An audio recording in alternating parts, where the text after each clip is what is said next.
ऐसा व्यक्ति जो केवल और केवल अपने बारे में विचार करता है और किसी के बारे में कोई भाव नहीं रखता है। येषां न विद्या न तपो न दानम ज्ञानम न शीलम न गुणो न धर्मः ते मर्त्यलोके भुवि भारभूताः मनुष्य रूपेण मृगश्चरन्ति। जो व्यक्ति संसार में ना तो उसने विद्या अच्छे से सीखी, चलो विद्या नहीं सीखी तो कम से कम उसने जप नियम तप किए होंगे जीवन में, नहीं वो भी नहीं किया, विद्या भी नहीं सीखी, तप भी नहीं किया, तो बोले कोई बात नहीं, विद्वान नहीं बन पाया, जप तप नियम नहीं किया, दान पुण्य तो किया होगा, ना दानम न च दानम, दान भी नहीं किया उसने। बोले कोई बात नहीं, विद्या ग्रहण नहीं की, जप तप नहीं किया, दान नहीं किया, तो कम से कम सत्संग आदि में जाकर के ज्ञान तो अर्जित किया होगा। बोले ज्ञानम न, ज्ञान भी नहीं लिया उसने, कभी सत्संग आदि कथा भी श्रवण नहीं करी, कभी जीवन में विवेक को लाने का प्रयास नहीं किया। बोले अच्छा कोई बात नहीं, विद्या नहीं ली, दान पुण्य नहीं किया, तप नहीं किया, ज्ञान नहीं लिया, कम से कम उसका व्यवहार ऐसा होगा जो सबको अच्छा लगता होगा। बोले न च शीलम, शील भी नहीं है, उसका व्यवहार भी अच्छा नहीं है। न गुणो न धर्म, ना ही उसमें ऐसा कोई गुण है उस गुण को सीख करके कोई व्यक्ति उपलब्धि को प्राप्त कर ले, और ना ही वो धर्म का आचरण करता है। इस प्रकार जो व्यक्ति आकर के संसार में रहता है वो कैसा है? ते मर्तलोके भुवि भार रूप।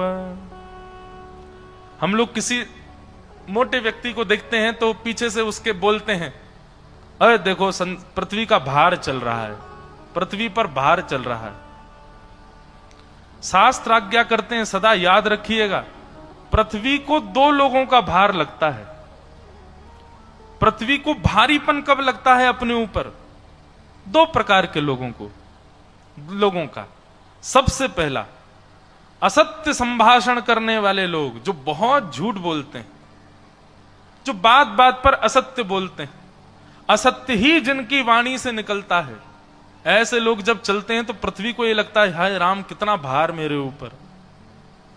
और दूसरे जो परोपकारी नहीं होते, जो कभी किसी के सहायक नहीं रहते, केवल अपने लिए विचार करते हैं, अपनों का विचार करते हैं और इसी में ही संपूर्ण जीवन निकाल देते हैं, ऐसे दो प्रकार के लोगों का पृथ्वी को बहुत भार लगता है। तो कपिल भगवान कह रहे हैं मैया कि ग्रहेषु कूट धर्मेषु दुख तंत्रे स्वतंत्रितः कुर्वन्तु कप्रतीकारं सुखवन्मन्यते ग्रही। श्रीमद् भगवद गीता का सबसे पहला श्लोक क्या है? धर्म क्षेत्रे कुरुक्षेत्रे समवेतायुत्सव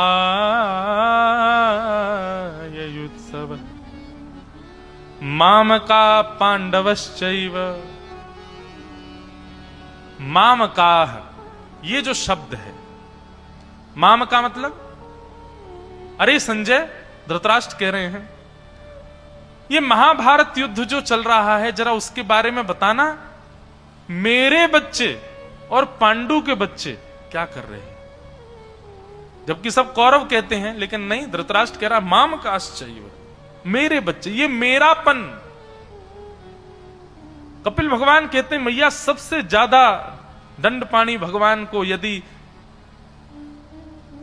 किसी की रिमांड लेनी होती है तो वो उसी की, जिसने पूरा जीवन केवल और केवल अपने लिए और अपनों के लिए व्यतीत कर दिया। कभी परोपकार नहीं किया, कभी समाज के लिए, संसार के लिए, धर्म के लिए कभी किसी ने अपने किसी योग्य बल को न समर्पित किया हो। ऐसा व्यक्ति काल भगवान का सबसे पहला शिकार है। इसलिए भैया, वृक्षः कबहु न फल भके न दीन सन संचय नीर, परमार्थ के कारण साधु धरा शरीर। वृक्ष अपने फल स्वयं कभी नहीं खाता। हम जब कथा करके अपने कक्ष की ओर जाते हैं तो वहां आम का इतना सुंदर पेड़ लगा है,